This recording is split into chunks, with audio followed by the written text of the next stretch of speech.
Assalamualaikum warahmatullahi wabarakatuh. Kami akan melakukan praktikum tentang penentuan kadar NaCl secara argentometri. Argentometri merupakan metode umum untuk menetapkan kadar halogenida dan senyawa-senyawa lain yang membentuk endapan dengan perak nitrat atau yang sering kita ketahui dengan AgNO3 pada suasana tertentu. Nah, argentometri ini juga disebut dengan metode pengendapan karena pada argentometri memerlukan pembentukan senyawa yang relatif tidak larut atau endapan. Titrasi argentometri terbagi menjadi beberapa metode penetapan disesuaikan dengan indikator yang diperlukan. Metode tersebut adalah: yang pertama, metode Mohr.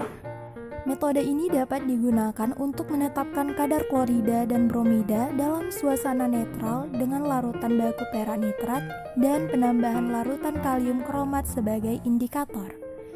Pada permulaan, titrasi akan terjadi endapan perak nitrat klorida dan setelah mencapai titik ekivalen, maka penambahan sedikit perak nitrat akan bereaksi dengan kromat dan membentuk endapan dengan kromat yang berwarna merah. Yang kedua, metode Volhard. Perak yang ditetapkan secara teliti dalam suasana asam dalam larutan baku kalium atau amonium tiosianat.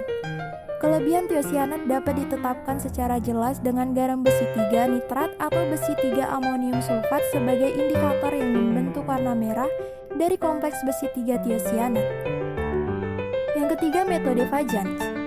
Pada metode ini digunakan indikator absorpsi sebagai kenyataan bahwa pada titik ekivalen terabsorpsi oleh endapan. Titrasi argentometri dipengaruhi oleh beberapa faktor-faktor yang dapat mempengaruhi terbentuknya endapan. Faktor-faktor tersebut adalah: 1. Faktor temperatur. Larutan semakin meningkat dengan naiknya suhu. Jadi dengan meningkatnya suhu, maka pembentukan endapan akan berkurang. 2. Faktor sifat alami pelarut. Setiap pelarut memiliki kapasitas yang berbeda dalam melarutkan suatu zat. Begitu juga dengan zat yang berbeda memiliki kelarutan yang berbeda pada pelarut tertentu. 3. Faktor pengaruh ion sejenis. Larutan endapan akan berkurang jika dilarutkan dalam larutan yang mengandung ion sejenis dibandingkan dalam air saja. Yang keempat, pengaruh pH. Kelarutan endapan garam yang mengandung anion dari asam lemah dipengaruhi oleh pH. Hal ini disebabkan karena penggabungan proton dengan anion endapannya. Yang kelima, pengaruh ion kompleks. Kelarutan garam yang tidak mudah larut akan semakin meningkat kelarutannya dengan adanya pembentukan kompleks antara ligan dengan kation garam tersebut. Yang keenam, pengaruh hidrolisis. Jika garam dari asam lemah dilarutkan dalam air, maka akan dihasilkan perubahan konsentrasi H+, di mana hal ini akan menyebabkan kation garam tersebut mengalami hidrolisis, dan hal ini akan meningkatkan kelarutan garam tersebut. Alat-alat yang digunakan: Erlenmeyer, buret klem dan statif, pipet tetes, labu ukur, dan spatula. Bahan-bahan yang digunakan adalah NaCl, AgNO3, Aquades, dan indikator K2CrO4. Larutkan 1,00 gram garam dapur dengan Aquades di dalam labu ukur 250 ml.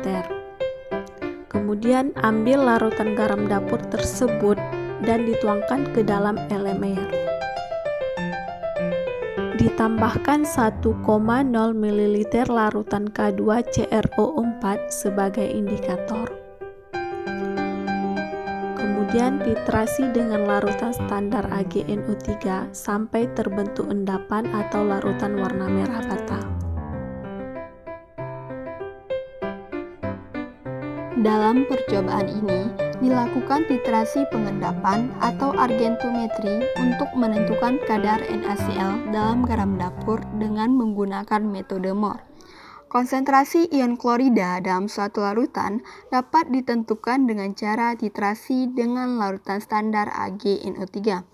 endapan putih AgNO3 akan terbentuk selama proses titrasi berlangsung dan digunakan indikator K2CrO4. Setelah semua ion klorida mengendap, maka kelebihan ion Ag+ pada saat titik akhir titrasi dicapai akan bereaksi dengan indikator membentuk endapan merah bata. Adapun reaksinya adalah sebagai berikut.